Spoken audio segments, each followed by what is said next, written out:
सध्या राज्यामध्ये 2 विधानसभा मतदारसंघांमध्ये पोटनिवडणूक जाहीर झालेली आहे.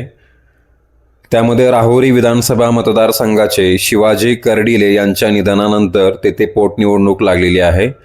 त्याचबरोबर राज्याचे तत्कालीन उपमुख्यमंत्री अजितदादा पवार यांच्या अपघाती मृत्यूनंतर बारामती विधानसभा मतदारसंघामध्ये देखील पोटनिवडणूक जाहीर झालेली आहे. ह्या दोन्ही मतदारसंघांमध्ये 23 एप्रिल 2026 रोजी मतदान होणार आहे. तत्पूर्वी आज दिनांक 6 एप्रिल 2026 ही अर्ज दाखल करण्याची शेवटची तारीख होती. राहुरी विधानसभा पोटनिवडणुकीसाठी एकूण 5 अर्ज दाखल झालेले आहेत, तर बारामती विधानसभा पोटनिवडणुकीसाठी एकूण 19 अर्ज दाखल झालेले आहेत. त्यामध्ये उपमुख्यमंत्री सुनेत्रा पवार, त्याचबरोबर काँग्रेसकडून आकाश मोरे यांनी आपला उमेदवारी अर्ज दाखल केलेला आहे.